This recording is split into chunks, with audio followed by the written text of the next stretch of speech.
Hello and welcome to my YouTube channel. Today we're going to make a brief introduction into the English longbow. The English longbow was an immensely popular and effective long-range weapon throughout the Middle Ages. So much so that some historians dubbed it the machine gun of the Middle Ages. It was accurate, deadly, possessed of a long range and rapid rate of fire. The flight of its missiles was likened to a storm. When used by a skilled bowman, the arrows shot from a longbow were capable of penetrating chainmail and sometimes even plate armor. It was indeed a formidable weapon. King Edward I of England decided to ban all sports except for archery on Sundays to make sure that every Englishman practiced with the longbow. The English longbow rose to somewhat of a legendary status during the conflict between England and France, also known as the 100 Years' War, which lasted from 1337 to 1453, first at Crécy and Poitiers, and then at Agincourt. The first longbows were used in Europe around the year 3000 BC, so it wasn't specifically an English invention. The English and the Welsh just perfected it and made very good use of longbows during the said conflict. Thanks to superior tactics and training, they managed to prevail against overwhelming French forces, raining volleys of arrows into heavy French cavalry charging onto them. It is estimated that during the Battle of Agincourt on 25th of October 1415, Henry V's forces of 6,000 troops faced 25,000 Frenchmen. The battle itself lasted just half an hour and turned into a bloodbath.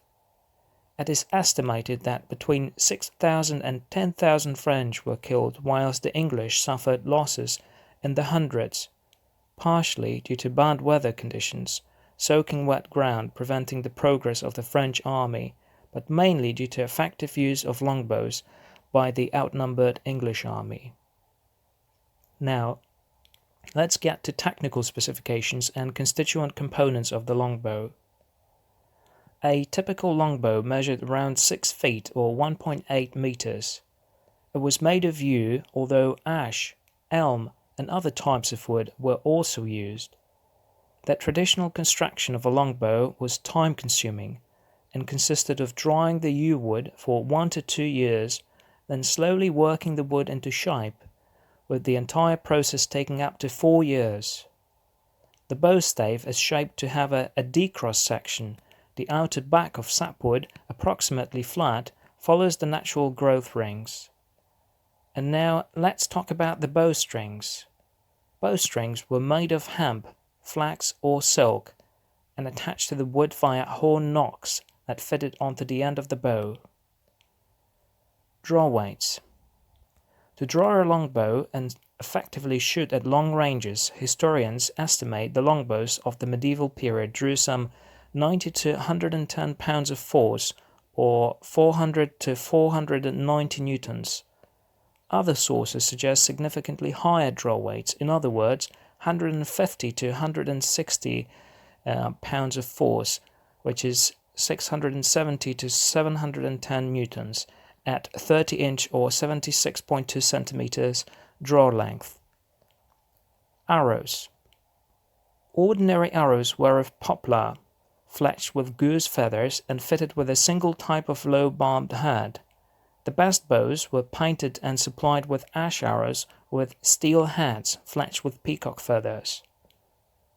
Range.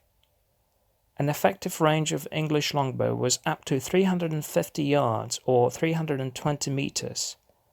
In practice, however, during the battle, when archers were worn out by long marching, adverse weather conditions, and releasing volley after volley of arrows, it was more like 220 to 240 yards or 200 to 220 meters. The heavy war arrows used were able to penetrate all but the very best steel plate armor of the medieval period. It took a lot of time to train the bowmen to become efficient with their longbows. The precision wasn't the most important element, though. On the battlefield, it wasn't about hitting one particular target, but through coordinated effort of the whole army unit, raining volleys of thousands of arrows into a mass of attacking enemy forces, which disrupted their formations and wreaked havoc among them.